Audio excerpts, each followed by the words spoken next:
Welcome back to Life in the Urban City podcast. I'm your host, Paul Hudak, and I'm just so happy to be here again with you guys this week, pouring into you guys, sharing the stories of our youth, what's going on, and I've just been loving you guys' feedback that you guys have been sending us. We got some great questions we'll hit on in the next coming episodes, but I'm super excited about this next guest. Her name is Maya, and I just can't wait for Eric to come in and just to dive in to ask her questions, because he knows her the best. He's been working with her for about a full year, mentoring her, pouring into her life, and definitely knows the pain and the suffering that's been going on in her life. And we just want to hear that story and to pour it out and to let students know that, you know, you're not the only one that goes through this stuff. There's other students that have suffered just as much, or if not more than you, and that you're not alone.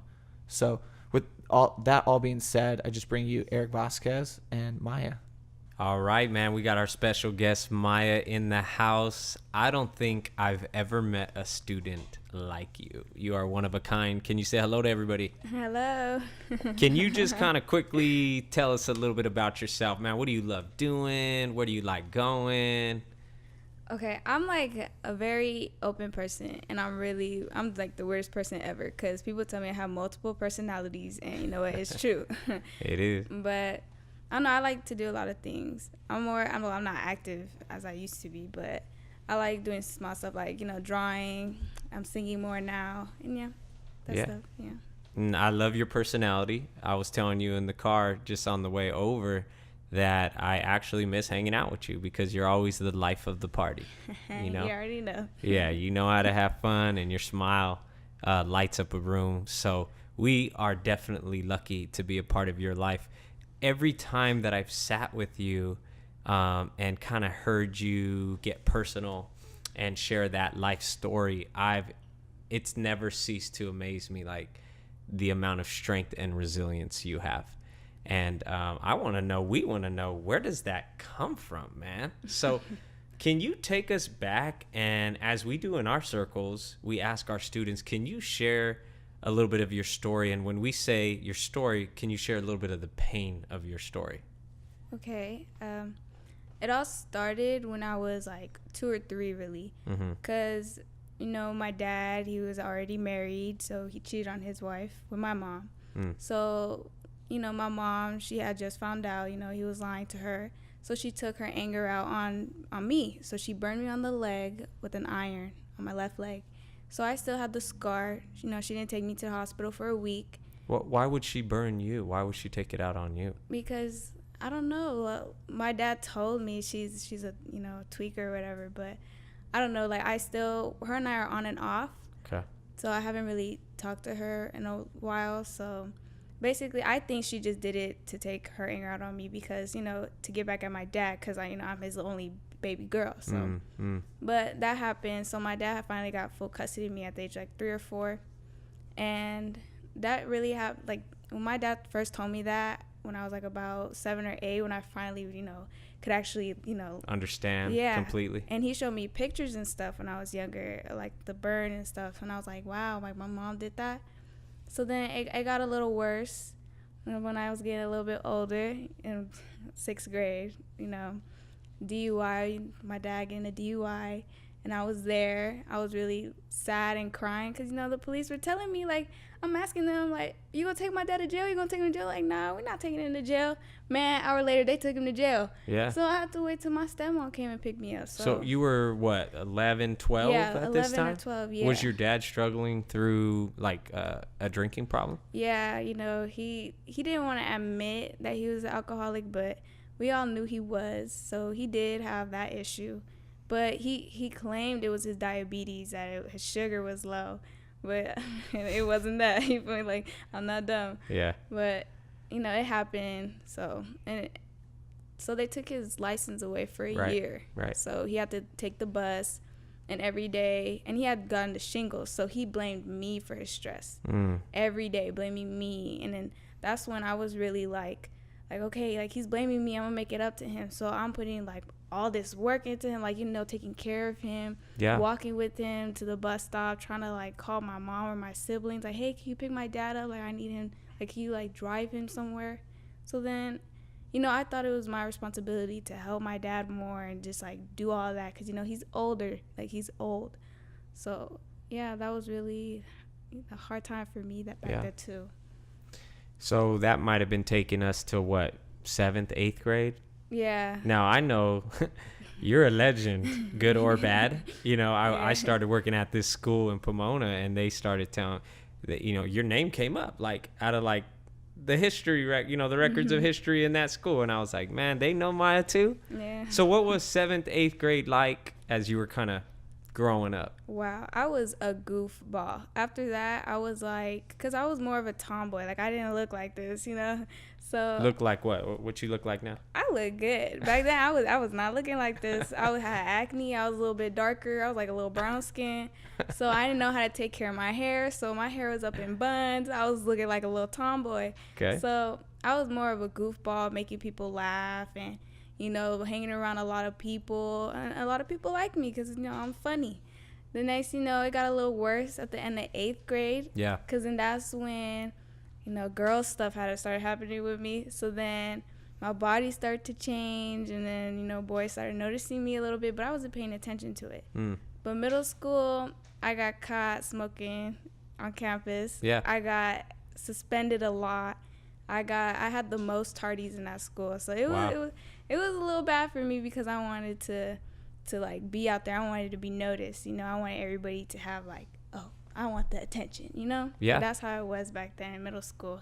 So I failed 7th and 8th grade. I didn't promote, so it was bad. And then I know that you went to high school, you weren't doing real well, and where I met you was you had just come out of juvenile hall.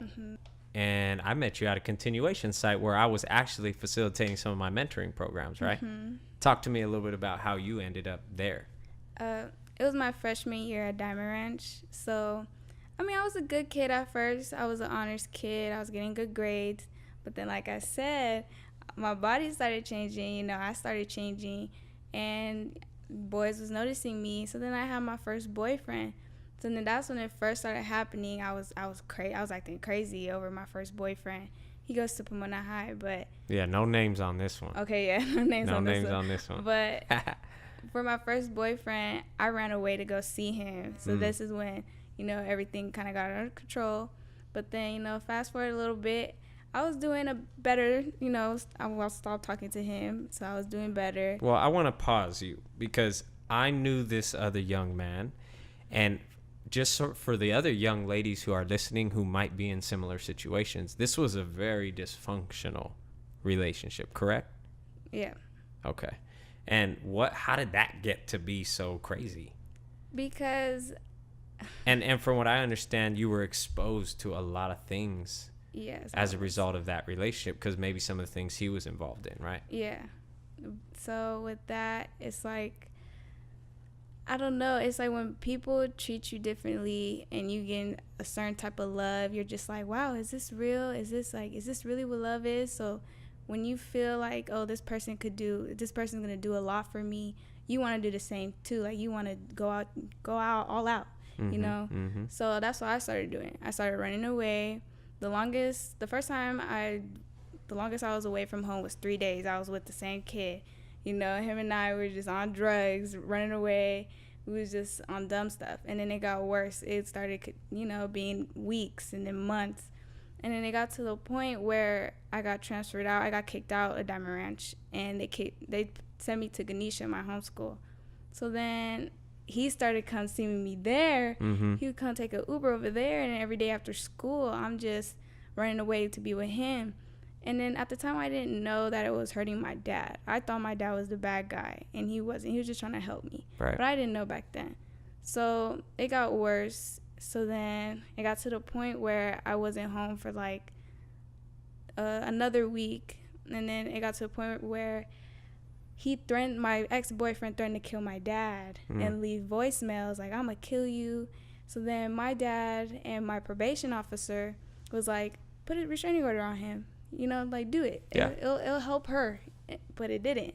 Right. So, and if I could intervene a bit, that's where kind of things ramped up. There was a lot of tension, and there was this fracture between you and your pops. And I think a lot of teens can relate with Yeah. being at odds with their parents and wanting to live a free and fun life, but then parents Right. are still kind of like trying to protect you and guide you. Yeah. So now I know that you are in the process of mending those relationships. Yeah. And we know, kind of already listening to a portion of your story, you've been through a lot, you know? Mm-hmm. And I want to ask you, like, out of all that stuff, what do you think has been the most challenging obstacle you have faced in your young life?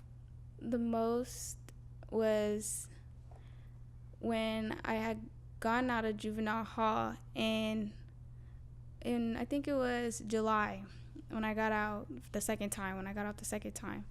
It was in September. My dad and I were like trying to work things out, but every time we got into an argument, it was always us getting into arguments, and he'd bring up my ex-boyfriend, the one I have a restraining order on. He would bring him up, and then it got to the point where at that time I was still hurt, like I was still fragile. So I was like, I was about to kill myself. Mm-hmm. And so I ran to the bathroom. I'm like going all for it. I was about to, until my brother had knocked on the door. My dad had called the police. They brought the ambulance. They're like, my dad's telling them like, no, she doesn't want to. Like, she's not depressed, it's for attention. And that really hurt, because it's like, you're supposed to be my dad. You're supposed to understand. You're supposed to see that I'm hurting. I'm your child. So, but at the same time, I can't expect so much from him mentally and emotionally, because it's like he's old school. He's more just like, I'm feeding you, I'm putting clothes on your back, that's all that matters, you know?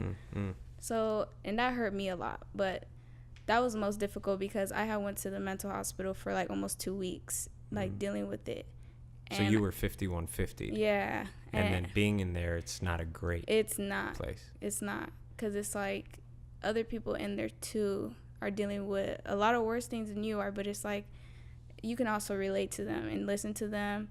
And Yeah. even though it's not a great place to be at, it helped me. Yeah. And- Well, it amazes me that you've been through things like that, and then you could still be so amazing and happy and a beautiful soul. So I kind of want to ask, man, what is the key to you finding joy still in life, and what motivates you or inspires you?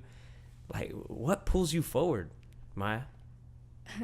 More, it's like I think about my freedom. You know, I'm just like, okay, like my dad's arguing with me. Like I feel like leaving. I feel like killing myself. Stuff when that stuff happens, I think about, but damn, like I don't want to run away because I want to be out here. I don't want to go to jail. So it's like that kind, and like, you know, being a justice for you too, like that helped me too, like a lot, because it's like I want to be out here to keep growing with you guys. That also motivates me. And I don't know, just like try to think positive was more about it too, and talking about it with people, like that really helps too. That motivated me. You're one of the most vulnerable and transparent people I've ever met, and I really see that as a strength. And I know many people that are listening feel and know, you know, that is very true. Yeah. So I appreciate you sharing your story. I kind of want to hear, and I'm sure the listeners want to hear, what are your goals for your future? Like, what do you want to do with your life? You could do anything, girl. I want to go to college. I know when I'm 18, I'm about to move out. Like, I want to stay in Pomona. Like, I love Pomona. I was born out here, raised out here, have family out here. So I know I want to stay out here, you know, as long as I can. But I really just want to, like, go to college. I want to be in the law enforcement, too. I know people bash me about it, like, what? But you got locked up, like, how many times? And you have, like, you got beef with all the Pomona PD. And I'm just like, but still, I want to be a cop, too. I want to prevent a lot of stuff from happening on the street. So I think you would be perfect candidate because you understand that lifestyle. Yeah. And the good news is you're still so young that you haven't gone too deep or done something so serious that it would really limit your opportunities. So now's the time, right, to embrace the change and start to experience that transformation in your life. But we love you. we appreciate you. You're amazing, resilient, strong young person. And I really love that you're willing to stay and spend some time with us sharing your story. So one more thing, what would you say to the listener just about Justice for Youth and, you know, its impact in your life? And real quick, 10-second elevator speech like we always ask. There's nothing wrong with opening up, like, you know, telling older people how you feel, because there's people like, you know, you that understand, and other people, other mentors. There's nothing wrong about talking about how you feel and talking about your past, because it's better to open up, because like you can't keep that stuff inside.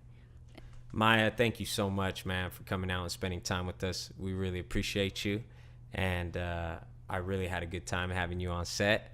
And I know the listeners probably fell in love with you just kind of hearing your heart and your story. So thank you again. You're welcome, Eric. Yeah, and for anybody that's listening that felt connected to Maya's story, you could always reach out to us. You can lob her a few questions, and we'll get back to you at info@ju4y.org. And if there's any teens out there that want to connect to our work and just want to kind of maybe reach out anonymously, you can text 81010, and if you text that number with this message at JU4Y, you'll get connected to our Remind app that sends texts out about everything that we do as an organization. And you can also reply to that text, and it goes straight to our mentor base, and there will be somebody who can connect to you and support you. So thank you guys once again for listening.